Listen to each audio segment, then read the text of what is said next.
Hi guys, Craig here. Welcome to another edition of the podcast, Tell Craig Your Story. Today we'll be speaking to Greg Woodson. Now, Greg Woodson is the CEO and owner of Greg Woodson's Photography. He is the director and photographer of Swimsuit USA International Model Search. And he's also the former director of Las Vegas Model Search International.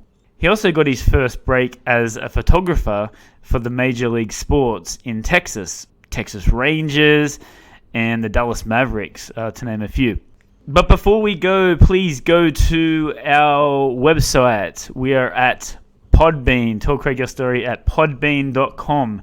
We're also on Facebook, Instagram, Twitter, VK for our Russian listeners, and WeChat for our Chinese listeners. We also have a link there that tells you where Tell Craig Your Story podcast is streaming. We're on Apple iTunes, Spotify, Google Podcast, iHeartRadio, to name a few. And we also have the competition going where we are looking for the Tell Craig Your Story podcast theme song. Please email it to our email address, tellcraigyourstory@hotmail.com, and I will announce the winner at the end of the month. So my first question to Greg was, how did he get into the photography industry? All right, here we go. This is my chat with Greg Woodson on Tell Craig Your Story podcast.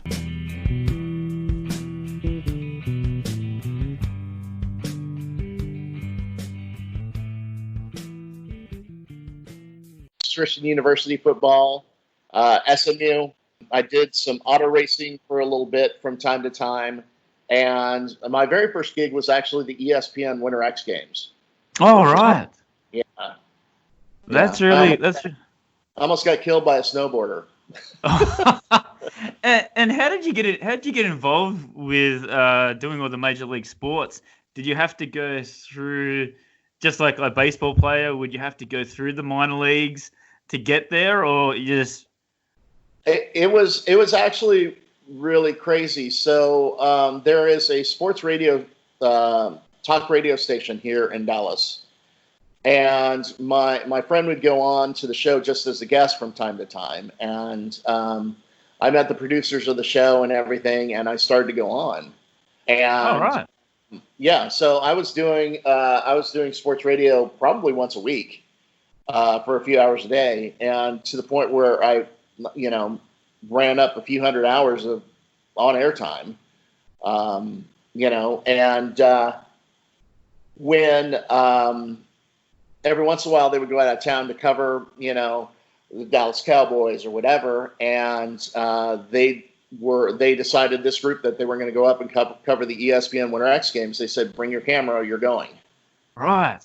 Yeah. Right. And so we would go and shoot all day during the day, and then go into the studio in the evening and record the show, and then do it all over again. Yeah. Yes. Yeah. So. Right. And do you have like a certain time where, because I've noticed, being like a musician myself, do you have, like, they only have like maybe 3 or 4 songs at the start of the set, and then after that it's like, get the hell out of there? Do you have the same thing with sport as well? Do you have a certain time, or you can stay there for like a certain period, or how does that all work?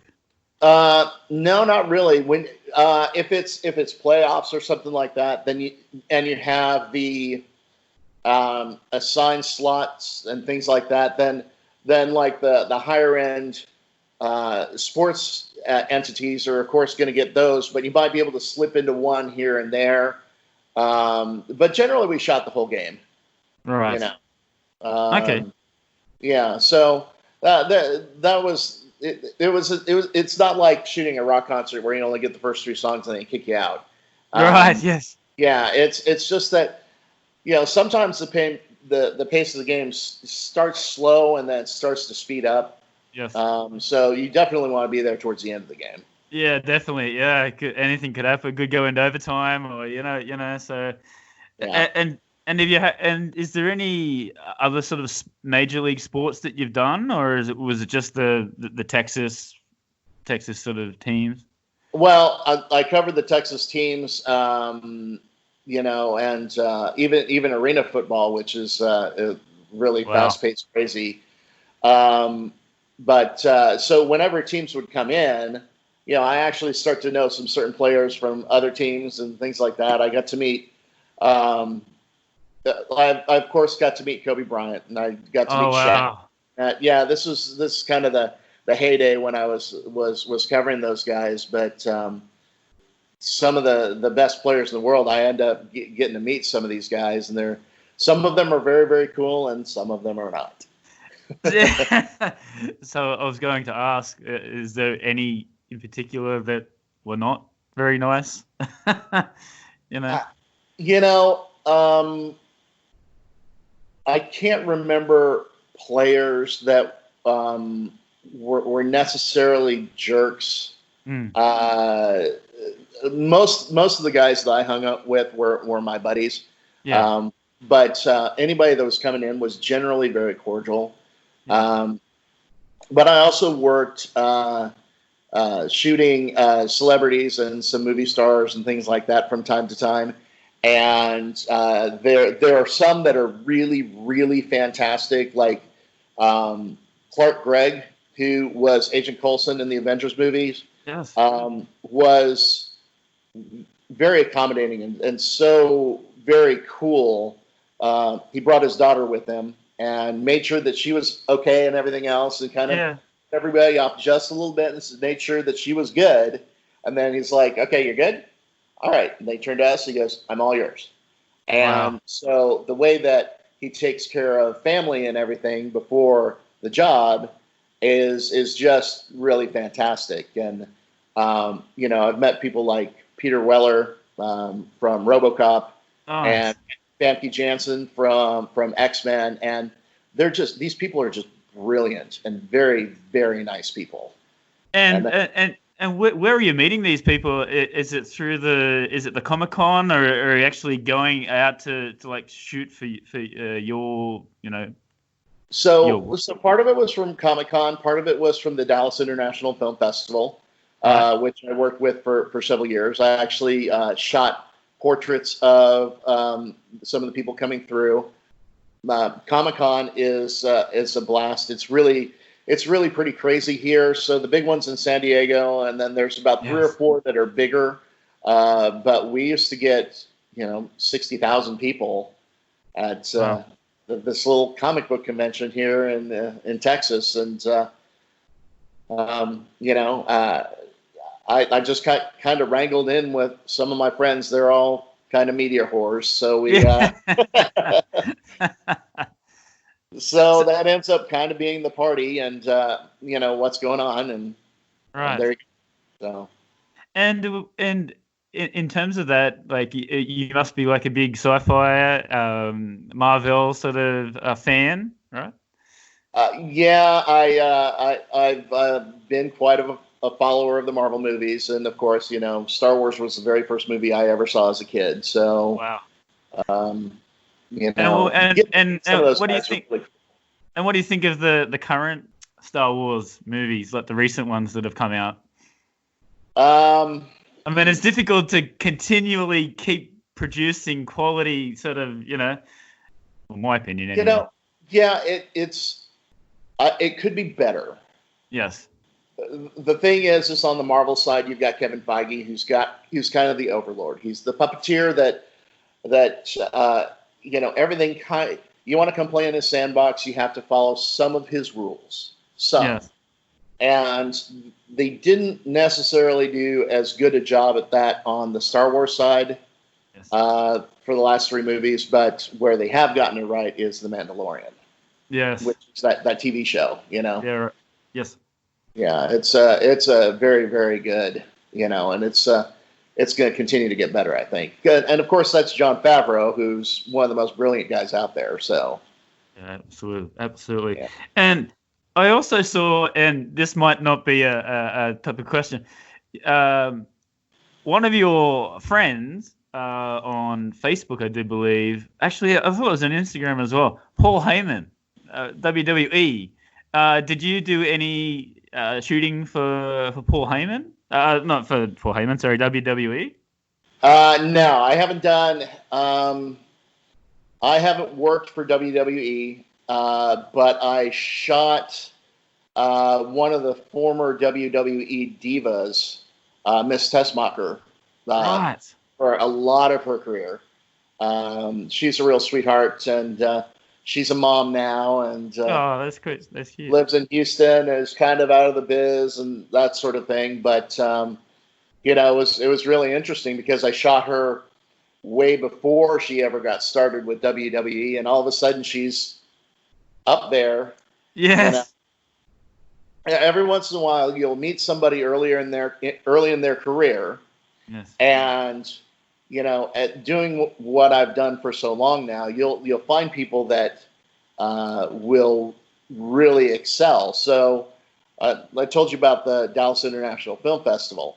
Yes. I met an actor from Plano named Scott Hayes, who's was a nice guy and everything, and we're shooting the portrait stuff, and he had a little independent film that was coming through with the film festival and stuff, and he actually started hanging out with us and became one of our drinking buddies, and then he moved out to Hollywood and was in a couple of big movies, and one day I sat down at the computer, I had my morning bagel and everything else, and it says, I get a headline that says Scott Hayes cast for the next Marvel movie. Oh, wow. And he had been cast as one of the bad guys in Venom. Right. And I just hit him up on Instagram. I'm like, what the heck? Hell? Yeah, and it was like, dude, I had to shave my head. I was just like, holy crap. And it was just amazing because he's such a talented guy, and he's getting his dues now, and he's a hardworking actor in Hollywood, and it's really, really cool to see guys that are just coming up and succeed like that. And can you give some more examples of stars that when you were there from right at the start to for them to be now mainstream? Well, it was really about that time, though, when the demands for my photography really started to change, because I really love shooting. I really love doing the events with celebrities. I really love doing the sports.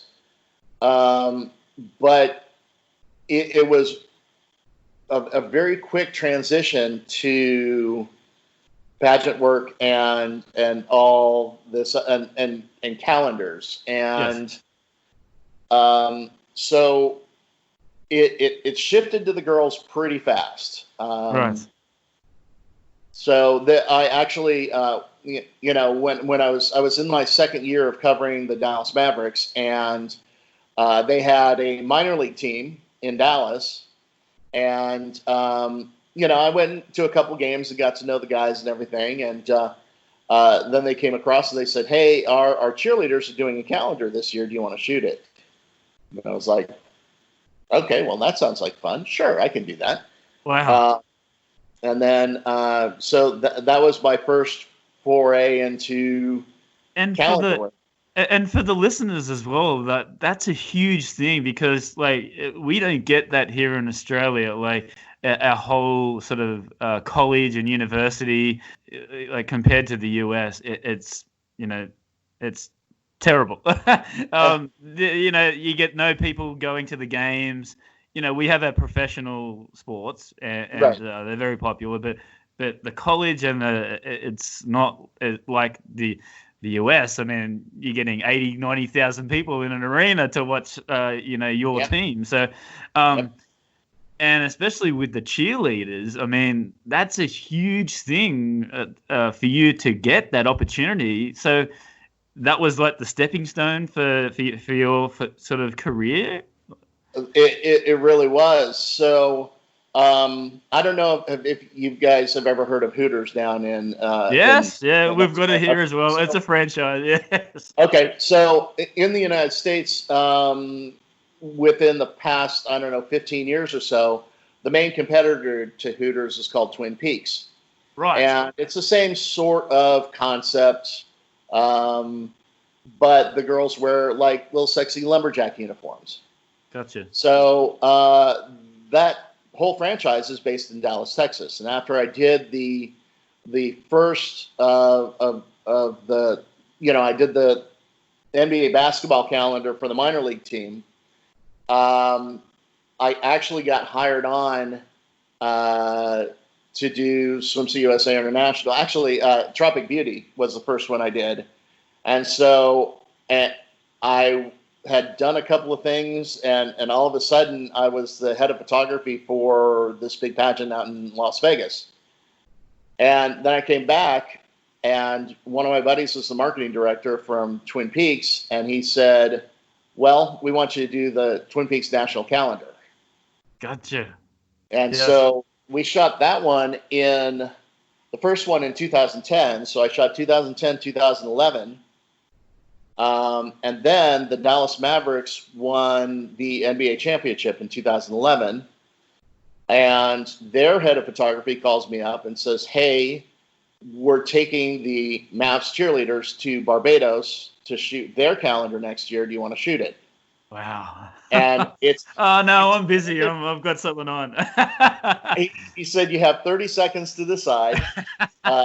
Danny Bollinger was the head of photography for them, and just a great friend and everything. And he's literally said you had 30 seconds. I'm sitting here going, okay, how long do I let him just sweat it? No. And of course I did. And so all this stuff really started to steamroll, and it was funny. All this crazy stuff's going on, and then I was let go by Tropic Beauty. Right. And Tropic Beauty went with another group of photographers and things like that. And I was like, okay, well, if you're going to leave the Red Sox, then you should go over to the Yankees. And we kind of, my buddy who was interested in doing it as well, we kind of made it known that we were available to Swimsuit USA International, and that was 2011. And I went from photo director on one side to photo director on the other side in a matter of months. And so I've been with Swimsuit USA ever since. And now I've shot so many Australians. Yes.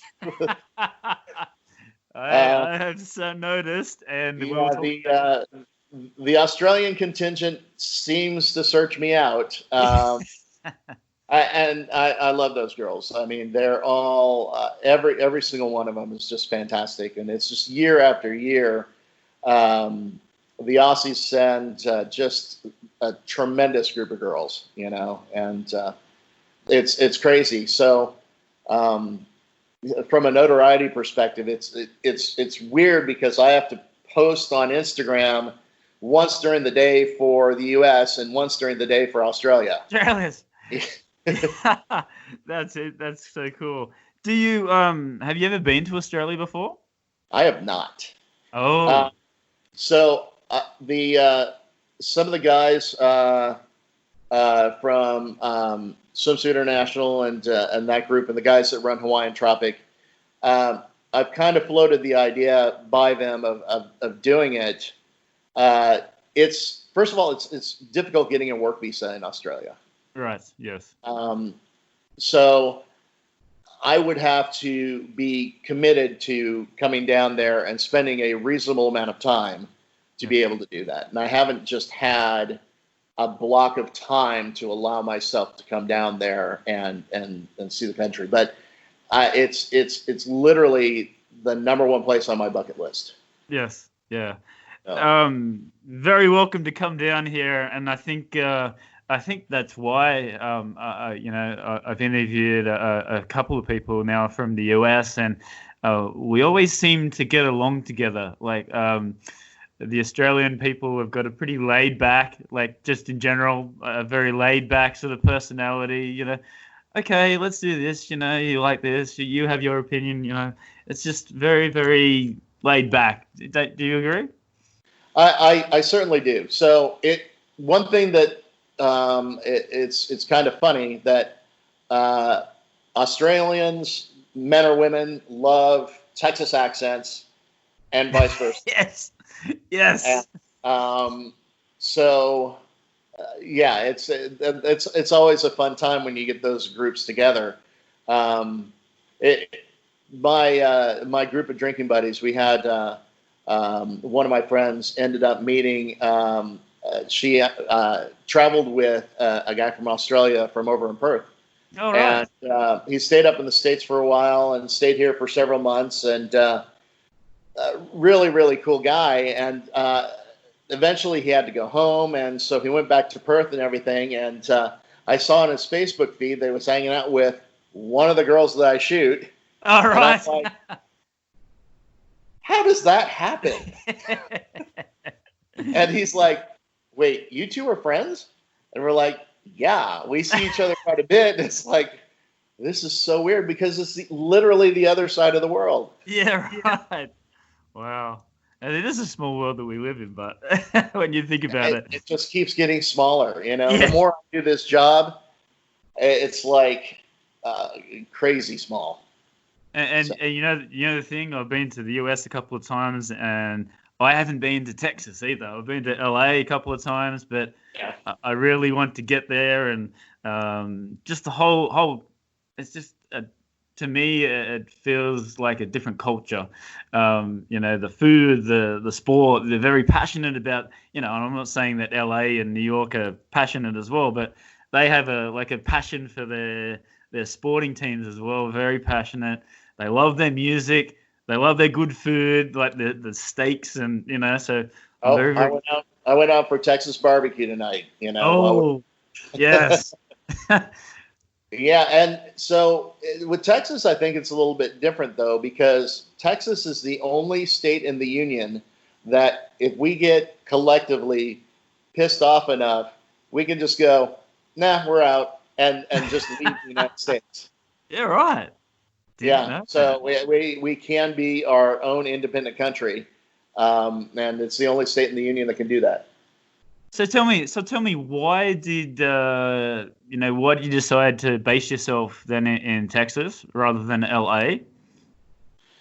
Well, so I moved out here when I was in high school, right, and I've just kind of stayed ever since. And being centrally located as a photographer is a good thing. So it allows me to travel to the East Coast and the West Coast.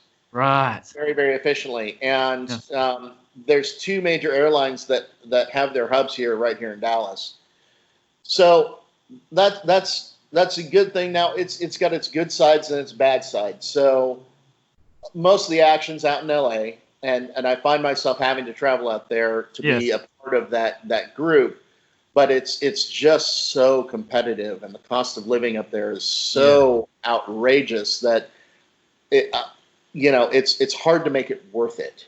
Yeah. And when you do the type of photography I do, unless I'm going to go headlong into fashion and everything, I'm not going to. It's not going to work in New York as much. So the two centers are LA and Miami, and then Vegas is a close third. So I find myself traveling to LA and Miami and Vegas quite a bit. But you're in the middle. You're kind of in the middle, right? Right, like you right. Said. So it's only an hour and a half flight to any of those places from where I am, and it's generally right around $200 to go.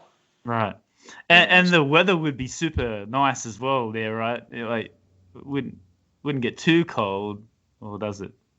No, it's we don't get snow that often, right? Like throughout the year, but during the summertime it'll get hot. It'll be up near, I don't know what it is in Celsius, but 100 degrees Fahrenheit easily, maybe That's even hot. 105, something like that. It'll get toasty during the summertime. So watching the baseball, the guys are sweating, Well, the Texas Rangers finally have a new ballpark that they cannot use. It was ready to go 2 months ago. Yeah. And they were 3 days from the first game ever in this new stadium, Wow. and everything went into lockdown. Yeah, and it's a bit similar to the new Las Vegas team. I mean, they just later. built this huge stadium in Vegas, and Yep. they might not be able to open up either. So, or have they scheduled it yet? I'm not sure. They scheduled it. The They NFL is have going to scheduled. figure out a way. Yeah. Oh, that's good. There's too much money. There's way Yeah, too much. exactly. And it's just like our rugby league as well. Like we're starting 28th of May, and Yeah. that's going to be like the first sport to sort of start back up here in Australia. So empty arenas, but yeah, it's good that they're starting to schedule it again. Yeah, Major League Baseball has said that they have a plan in place and that the owners are going to ratify it. And the rumor is that they're going to start up with.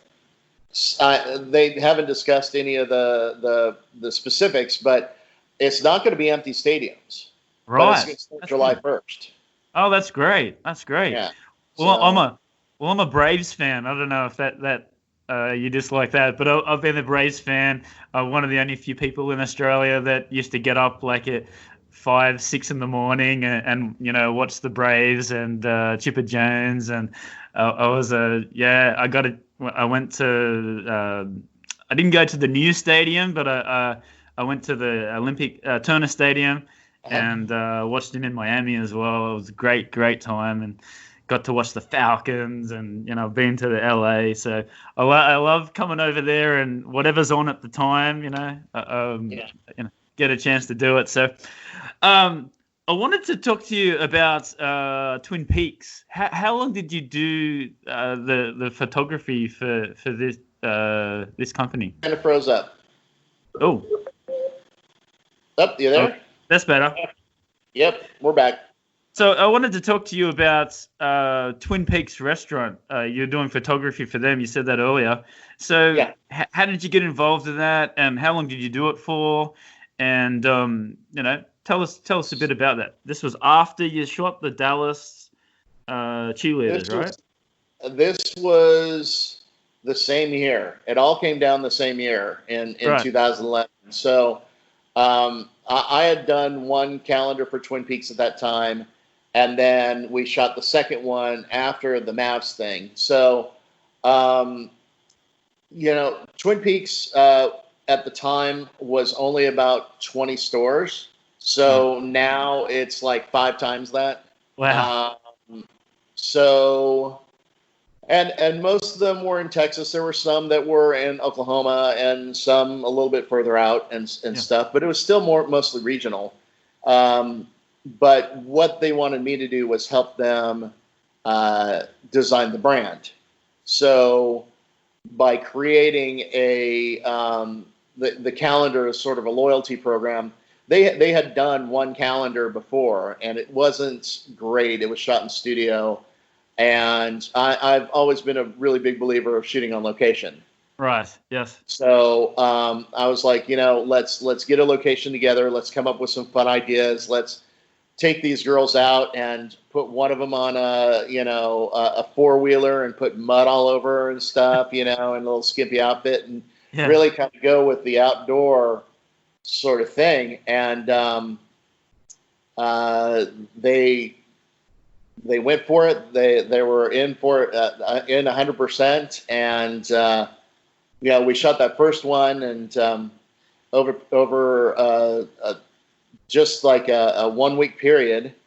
I had already run Swimsuit USA for 1 year at that point also. So Right. being able to run the staff and know what time girls need to be where and all those things, I had all that stuff ready to go. Yes. So I pretty much ran operations and everything else all the way through helping pick the girls, all that stuff throughout the. I was going to ask that. So you were able to, even at that stage, able to pick the girls that you wanted for your calendar? Well, it was really a group discussion with the CEO and the operations director and all those. There was a group of about 5 or 6 of us, including the marketing director, that were involved in that process. And we were pretty much all in agreement with all of it. So how was that process then? How did you select the models to do that? Did they have to go through a process, or was it just again you guys in that group, that team that was selecting the models to do that? The girls sent in photos and videos. Right. So and then we would take them down and kind of spread them out and say, okay, we got to get this number down to 20. Right. And how do you do that? How do you do that? How do you say? It was about 3 or 4 days of all day long, right, going through photos and things like that. A lot of beer and pizza. So tell me, that'd be a lot. That's okay. Beer and pizza and looking at beautiful girls all day, it's a recurring theme. Yes, right. So in your opinion, how do you select that final girl then, or the final girls, the models to go with you to do this? Like, what do you look for in the girl? Like, and not just beautiful looks, they're all beautiful, but then where do you go from after that, in your opinion? Well, I think that the advantage that we had was that the chain was still small enough that these guys that were making the decisions and everything knew all these girls. Gotcha. Okay. So they knew the girls that had, okay, this one's cute, but she's a little introverted, or this one's cute and she's outgoing and she'll be able to give us the kinds of shots that we're looking for. Yeah. This one here, she's cute and she's quiet and everything, but she's got that kind of quiet shyness that's going to play real well. And if you shoot her in this particular set, not in the mud on the on the four-wheeler, but by the fireplace or something like that, then Gotcha. it's gonna work a lot better. And so you start to program the different sets, because we had a set list of 24 sets at that point. Right. And each of the girls would get a certain amount of sets to, have their shot at the calendar. Because just because you made the trip doesn't mean you made the calendar. Gotcha. Yeah, right. And then once you did that, you said that then you you were a part of the Swimsuit USA? Yes. That correct? Yeah. So did you get girls from the Twin Peaks, or was this just totally like a different? So Swimsuit USA had really started from its base of Hawaiian Tropics several years before. Right. So okay. Ron Rice created the Hawaiian Tropic brand, and it kind of actually, when Bausch & Lomb bought the Hawaiian Tropic brand, and they determined that the bikini competition was not really part of their brand, they kind of discontinued it. And what happened was it kind of split.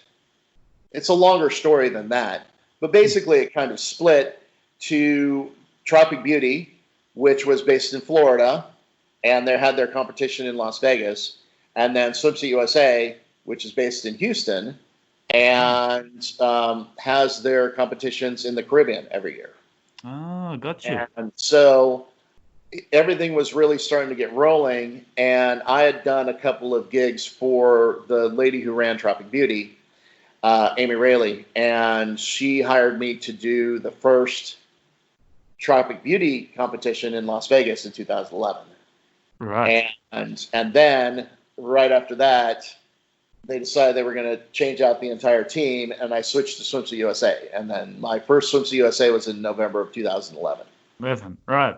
So Swimsuit USA, that's how you got into that, and it's starting to get so popular.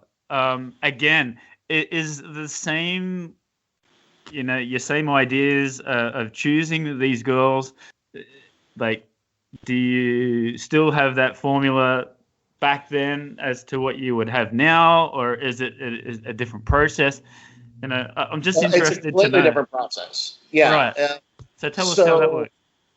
So Swimsuit USA, you have to win a regional to get to the international finals. And I'll every once in a while go to some of the regionals because they'll have some down in Houston. They'll have one or two up here in Dallas. I went to the ones in Beverly Hills last year because I happened to be out there. But about half the girls, you have to win a preliminary competition before you can make it to the international finals. So Right. I have no idea who's going to make it to finals until they give me a list of girls. Right. It's like, okay. And at least now they give me a list of girls and a list of all their Instagrams, so we can go and start taking a Cool. look. And it's like, okay, who are our Aussie girls? Okay, got who are our British girls? Okay, and there's always a couple of girls from Ireland now. We get some girls in from Africa, from Russia, just all over the place. Some girls, well, a lot of South American girls, some can't even speak English. They have to have a translator there for their photo shoots. So it's Swimsuit USA, but it's more of an international feel right now. It's Swimsuit USA International. Right. So it started as Swimsuit USA, and it just got so big so fast that they had to put the international tag on there because half the girls were coming across an ocean. Right, yeah. I'm sorry, I'm just looking here. I'm trying to find the Australian girl that won it in 2013, Avril Matthew. Yes. Who is a boxer. She was a boxer in Australia, and she lives in Miami now. Oh, cool. And, total sweetheart. She's very, very nice. And she was the first Aussie that won it. And that was, 2013? Yeah. Yes. Then the second, there have been 3 Aussies that have won in my 9 years so far. This is my 10th. So the second one was Cassie Walker, who won it in 2016, I think. And then Laura Zaffer, who won this past year. Yes. Yeah. And I was on your Instagram, and I was having a look at some of the video footage of when you went to Mexico. Mm-hmm. I don't know if they stole your phone or you were giving it to them, but it's like, "Hi, Greg, we're here," I hand off my phone for some of them and everything, and then with Laura, it was pretty funny. So our first shoot of the week with her, and she's gonna get mad at me for saying this, but her first shoot of the week was at we were there shooting at probably 8 a.m, and we'd already been shooting for 2 hours or so. Another girl, Sarah Long, decided that would be the time that we needed to start shooting tequila.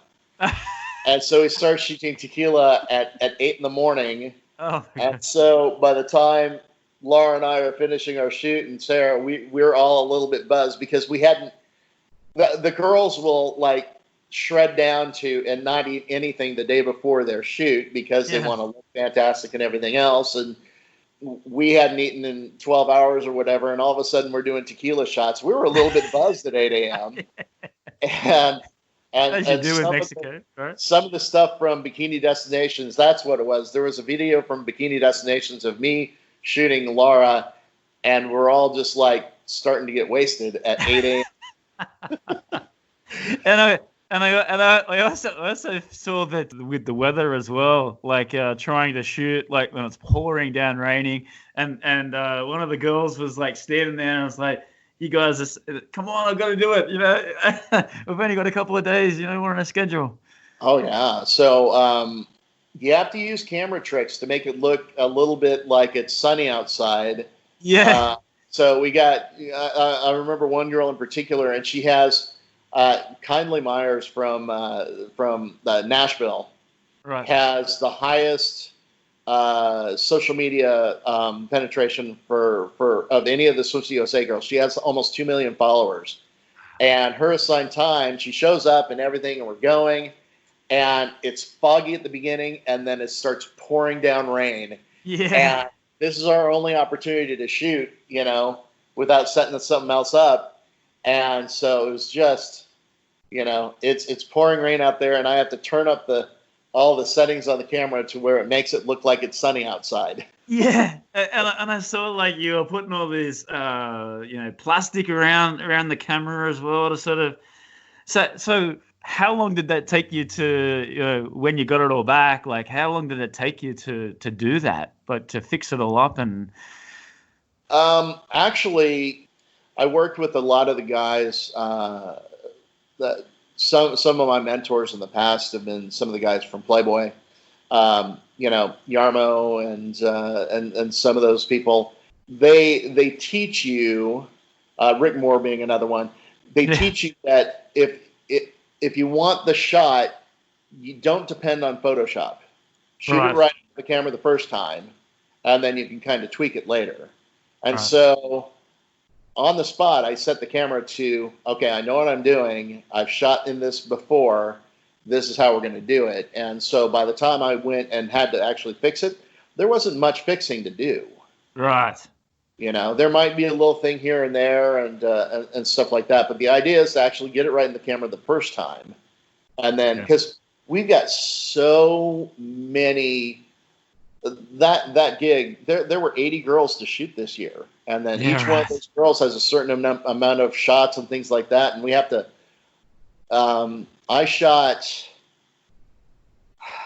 about 9,000 images this past year, but that's down from I shot almost 15,000 last year. So you get those images home, and it's just a daunting task of going through and finding the best about 500, and then you have to actually Photoshop 500 images. Yeah, and that's right. So that each of the Swimsuit USA photographers, they have to Photoshop that much. 80 girls over 10 days. So that's what I wanted to ask too, like technology, how it's changing all the time. How have you sort of adapted to that? Like I'm sure when you first started, I was talking to Casey a couple of weeks ago, and he was saying that when he first started, it was like put it in the water and have the red room, red lights, and then wait for it to sort of. So I did that once. All right. Became a musician for a bunch of years, and then went back to photography when it was all digital. All right. That's great timing. So you must have known something about this. So what equipment are you using now, like to what you used to use before? Well, starting in sports, when I started, all sports photographers used Canon. Right. But I think that had my path been a little bit different, I probably would have ended up being a Nikon guy, honestly. But once you start down that path, whichever one it is, the glass is so expensive, the lenses are so expensive, the cameras are so expensive. You tend to stay where you are. And so I've always been a Canon person, and I've gone generation after generation of camera bodies and just bought the best lenses I can get. And if I'm shooting sports, I'll go and I'll even rent an even bigger lens. But I've put the cash in for a pretty kick-butt camera, and so you walk in and it's like, okay, we're here, we're done. Yeah, right. So I wanted to get back into the Swimsuit USA International. Now you are one of the directors in there. Yes. So have you had an experience or a story where you've had like a model that's gone up there and made a fool of herself, or has there been a time there where you've just gone, oh my God, how embarrassing, what are we doing? Get her out of here. Almost every day. Really? No, not really. You have one that stands out, but and you don't have to mention the name.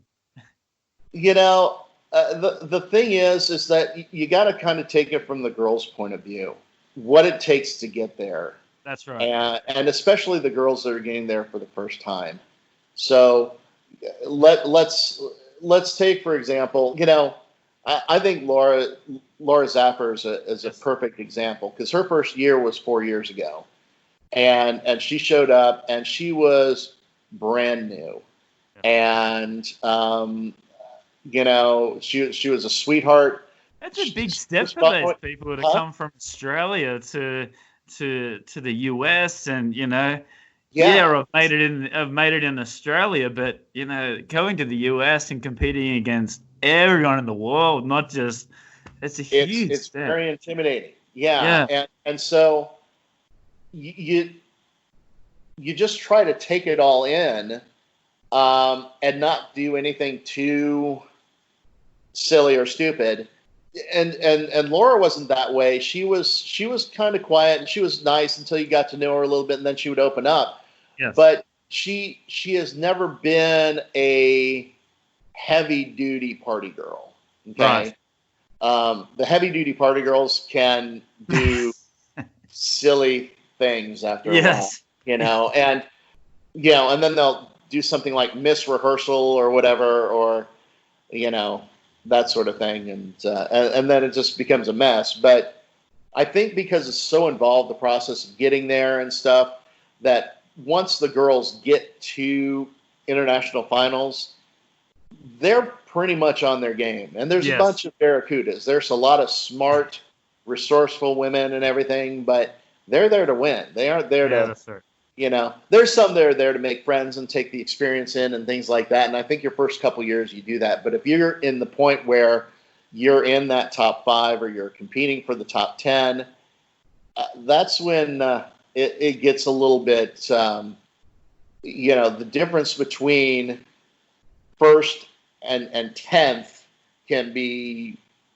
altered by one question. Yeah, that's right.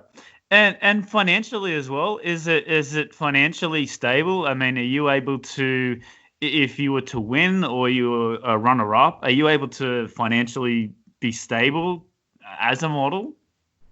Well, Laura, who won last year, is she's a veterinarian. In her free time. Now, I know that she's married. She's married to Anton Zaffer, the UFC fighter down there. Oh, right. Yes. Yeah. So didn't even click. Yeah. I've got to read the... And the fine thing is that that Laura and Anton had gotten married very soon before she came to Swimsuit USA and won this past year. So the whole time I've known her was by her maiden name, and then she just got married. And she's doing quite a bit of mixed martial arts now as well, because she's tough. Yeah. And, don't mess with it. I don't know what it is. People that fight and come from Australia tend to win.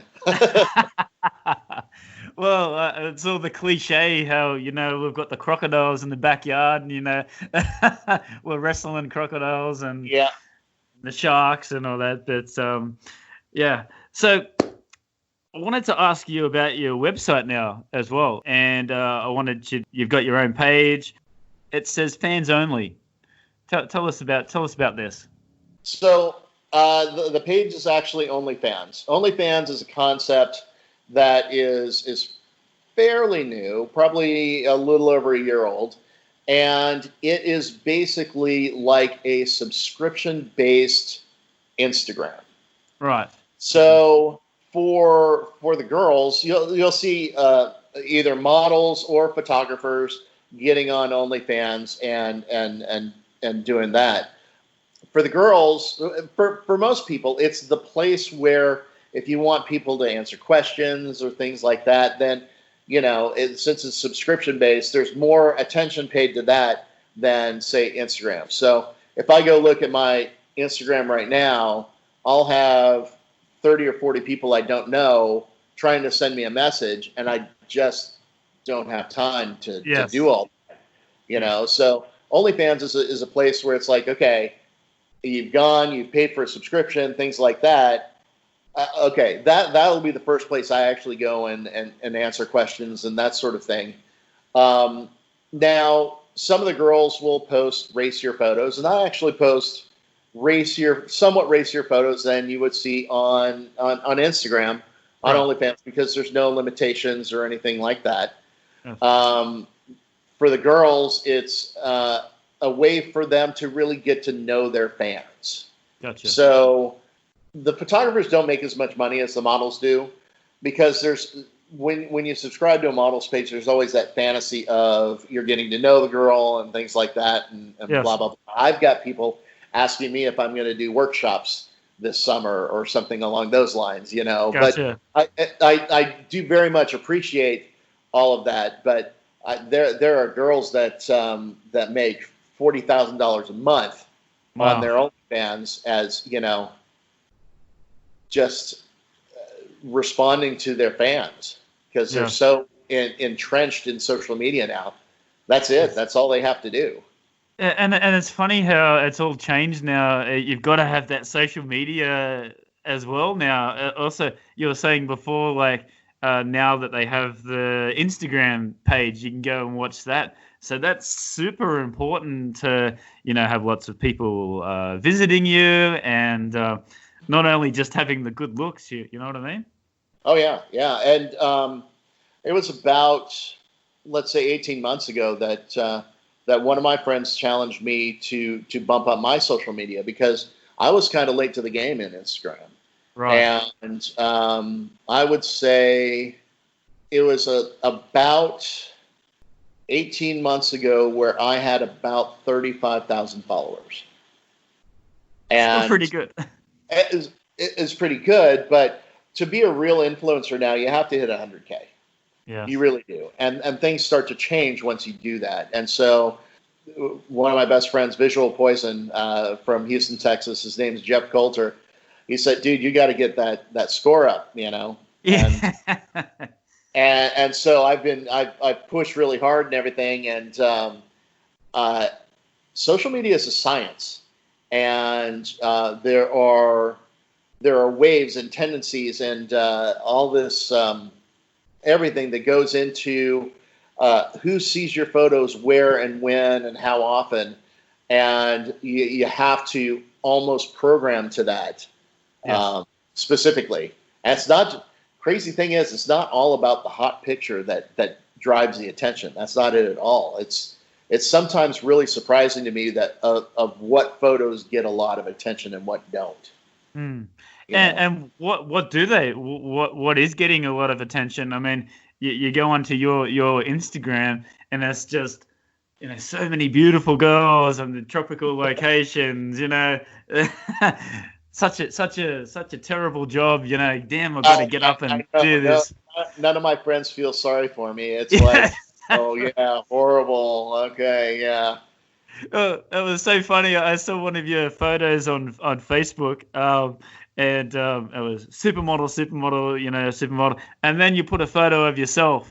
And then it was like, oh, where are the supermodels? You know, like, oh, this is your.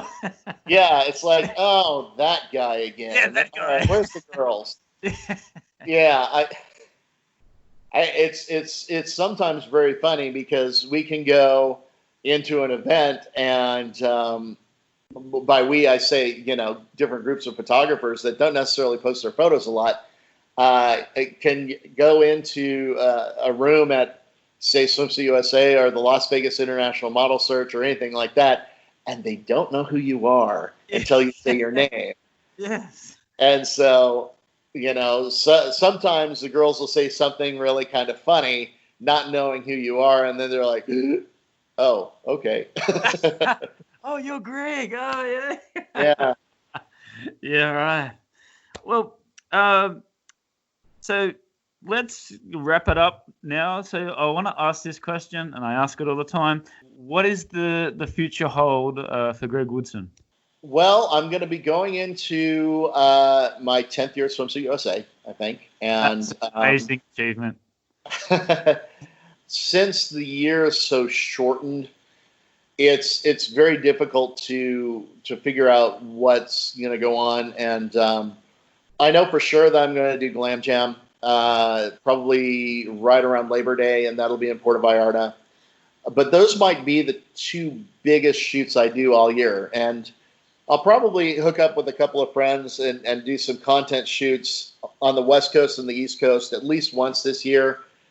So once this kind of clears up, I'll probably travel about once a month for the rest of the year. As far as like long-term stuff, I did my first gallery show, like an art gallery show, 3 years ago, and it was really a changing point for a lot of the stuff that I've done, and the whole idea behind it. The show is called Anonymity. The idea being, how would women express themselves if they had the mask of anonymity, where you couldn't tell who it was? Would it be sexy? Would they,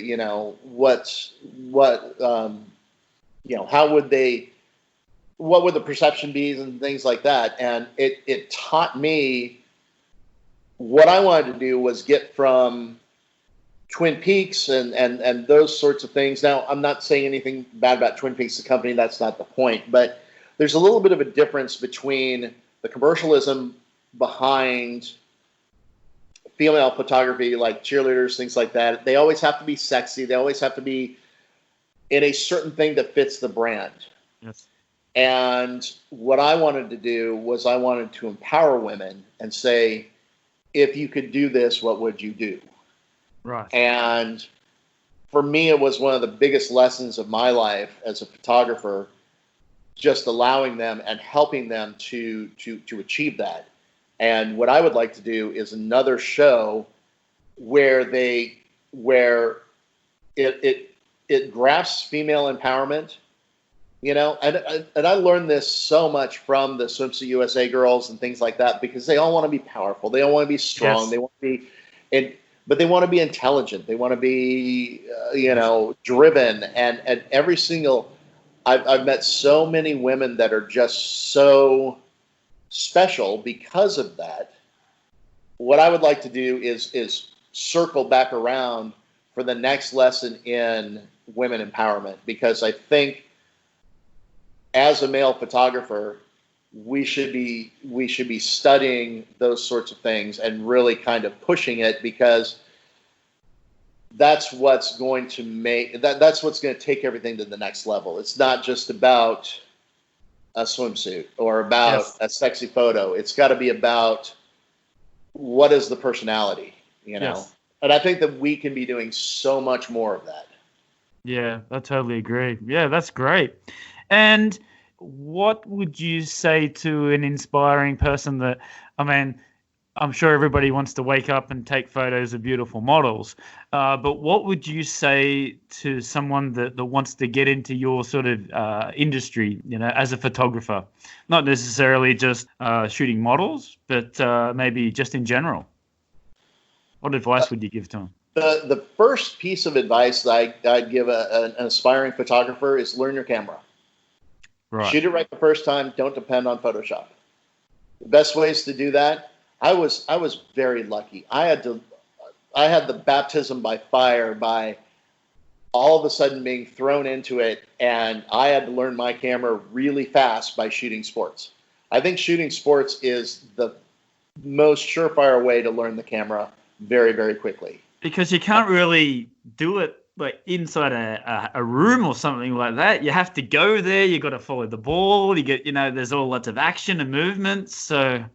Right. And there's so many external factors, and there's differences in lighting and color and things like Yes. that. And you learn all of the basics before you ever do something like a model shoot. And then, you know what? The model shoots, if that's really the way you want to go, you can do that later. But start with something that's going to challenge you as far as learning the equipment. If you're a musician, you have to learn your instrument. That's it. If you're a photographer, learn the camera. Yeah, because you can't use the automatic modes that are nice and shiny or whatever that everybody. No. That's why they have those T-shirts out there that say, "Everyone thinks you're a photographer until," and then the dial's on M for manual. It's like, oh gosh, And I'll tell you what, I've shot on manual since year number one, because my buddy said, you need to do it this way and learn it right the first time. Yeah, right. And that's what I wanted to ask too. Also, with that video in Mexico, it seemed that you were shooting a lot of it like really early in the morning. Was there a specific reason why that? It was what? We always do the Swimsuit USA like assigned shoots in the early morning. So we start at sunrise every day, Okay. and then we'll shoot until about 9:30 or 10 in the morning, and then we break for lunch and start up at 2, and we go all the way till sunset because that's the best light of the day. Right. And how does this affect the party girls then? You know, they got to get their sleep, right? Sometimes the party girls miss their shoot. And Right. if they miss their shoot, See you later. yeah, that's it. Mm. And it affects their scores now too. So yeah. Right. Because I'm like it's sort of like an industry where like if you do something wrong or you miss a shoot or something like that, it's like, oh, but if they're angry or they're not very nice, well, there's thousands of other models that can take your spot. Yeah. And there's 80 of them right here. Yeah, that's right. If you miss your spot, there are 79 other girls that are willing to slide right in there because they can either go out and party part of the night, go to sleep and get up and be fine, or they just know how to control themselves. And how have you gone doing that? You're the professional, ultimate professional? What, me? Yes. For a long time, the girls were like, how in the world do you guys do this? And what we actually do is we'll go and we'll party till about midnight, even 1 o'clock. Yes. And we'll have to get up, I don't know, 5 o'clock in the morning. So we'll get 4 hours of sleep. But we only shoot until about 9:30 in the morning and then go grab some breakfast. We'll take an hour and a half nap at like 10:30. Right. Stack our sleep a little bit and be okay for the rest of the day and then do it again. So once you get through 3 or 4 days of that stuff and you've cycled through all the girls, the schedule kind of eases up a little bit and you get a good night's sleep. Gotcha. So, yeah, right. it's planning it around your drinking and then and your partying and that's good, but that's good, but like that you're able to do that. And sorry, speaking of which, how do you select like your team? I mean, you're the director most of the time, but how do you select your team? I mean, you need that good team to help you out with like the lighting and whatnot. Right. So actually, for Swimsuit USA, we take care of our own lights. We carry our own gear and everything else. We don't have assistants, that sort of thing. We did something a little bit different this year to where we actually had 2 different sets of photographers. So we actually doubled the number of photographers that we had. And, the 4 main photographers that have been there for a while, Doug, myself, Gordon, and Jeff, Visual Poison. Gordon and Doug and I have been there all like years now. Right. And Jeff's been there for 3 now. But when we lost the photographer a few years ago, Kathy, the owner of Swimsuit USA, was like, "Who can we bring in that's going to be good?" And I've got between Tropic Beauty and then Swimsuit USA and then the Las Vegas International Model Search and then all these other events I've done, I've met many very, very talented photographers here in the U.S. and Mexico and some from even overseas. And depending on what the parameters of the shoot are, I'll know the guys that I want to go out and find. And, it's generally it's a good enough deal that they're going to want to show up and do it, Right. Yeah. So you have like a regular crew like that follows you around, or is it like just okay, we've got to go here, so we'll take these guys, or do you have like a? Well, for Swimsuit USA, the photography staff hasn't changed, other than the ones we added this year. Hasn't changed in 4 years, and then when I did the Las Vegas International Model Search, it was a little bit we had a little bit of moving around at the beginning, but we got locked into a staff by the third one, and that was it. The staff was set, and these are talented guys, and the ones that I've always chosen, and I'm very lucky for this. It's like they're very talented and professional, and they can go out and have fun and everything too, and then wake up the next morning and be ready to go. Yeah, right. So, I support everybody, 100%, because they're all very well accomplished photographers. Absolutely, absolutely. And sorry, I forgot to ask one more thing. What does your family think about this? And we talked about your friends before, how they're pretty jealous of you about the career that you've chosen. But what does your family think about this? Have they supported you through your career? Absolutely. It was a little weird at first for them, I think. So was your dad patting you on the back? That a boy, son. Actually, they were like, we don't get it. How in the world does this work? So yes. The first big thing that they went to was the release party for that minor league basketball team. Oh yes. And my dad's comment was, they don't look like anything like it in real life what they look like in the photographs. And they were kind of laughing about that. And it's the hair and makeup and everything is different when you shoot, so people are going to look different. Yes. But it's they're definitely used to it now. The fact that it started with sports and then celebrities and everything, I think, kind of helped. It was interesting because we would get together for family stuff, and at that time, I actually had a paper portfolio that Grandma expected me to bring every single time that we had a family thing. And they would go through, and they wouldn't judge me. They would judge the girls in the portfolio and say, oh, no, she is not cute enough. You need to get her out of there. Oh, and it was really, it was really funny. And my 90-year-old something grandmother going through and going, oh, she's not cute enough.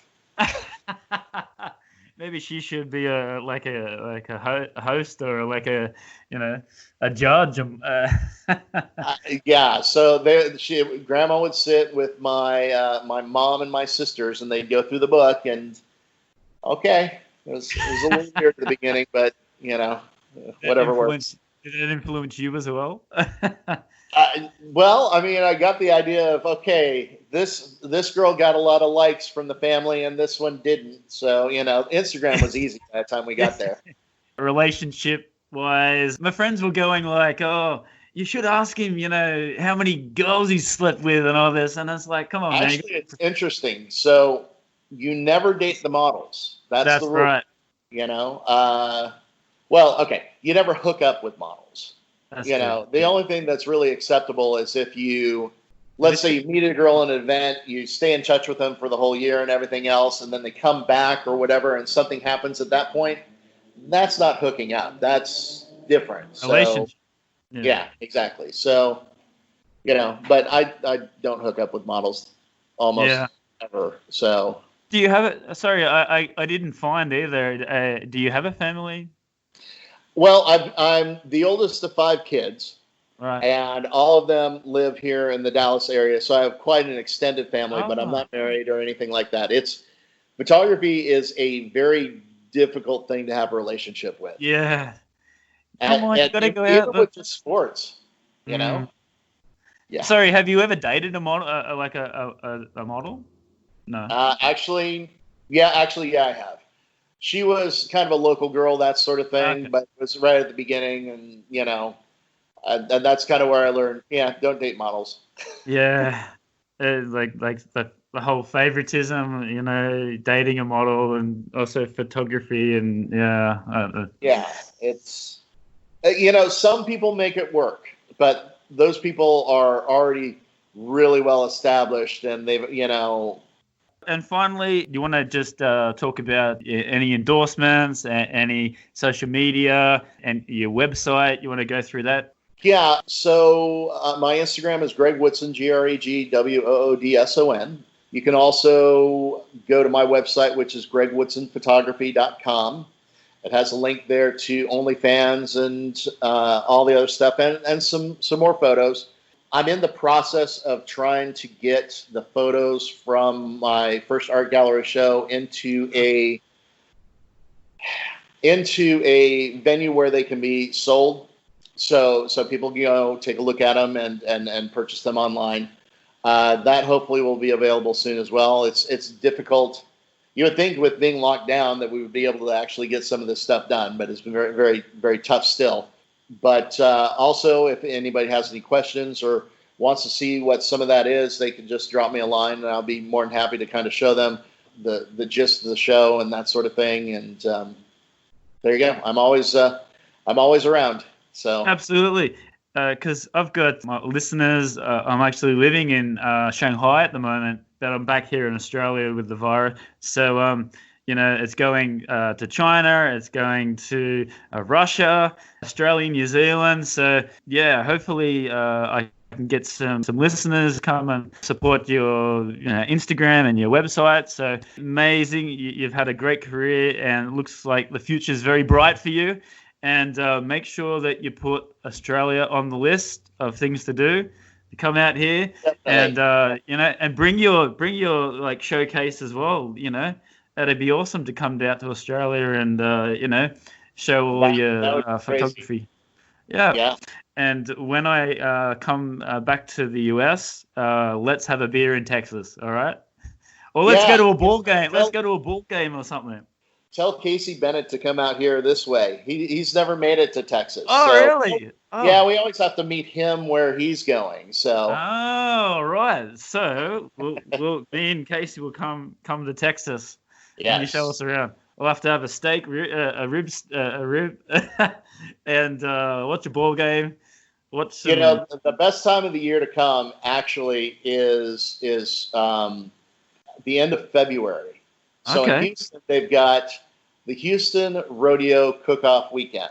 Oh. So it's like a state fair sort of thing, but they set up all these private tents, and you have to have a wristband to get into each tent, and each one is a separate party, and they have all the grillers and barbecuers and everything else that are competing in the contest, cooking at each individual tent. So the food is just ridiculous. Wow. And then there's just free booze and free beer and dancing and live music and hot girls running around, and that's the early part of the evening, and then everybody goes out. Wow, what an experience. 3 days craziness. Yeah, right. I don't know why I should have went to Texas, but USA is such a big place. So many things to see and do. So, and it's so big. So you got to be careful and choose the places that you want to see. Yeah, it takes 9 hours to drive from one side of Texas to the other. Wow. And I'd like to see the music as well, like the country and western music there in Texas. It's not really the sort of sort of like the rock and roll, hard rock, but good music is good music. So definitely a lifestyle. Lots of good music as well.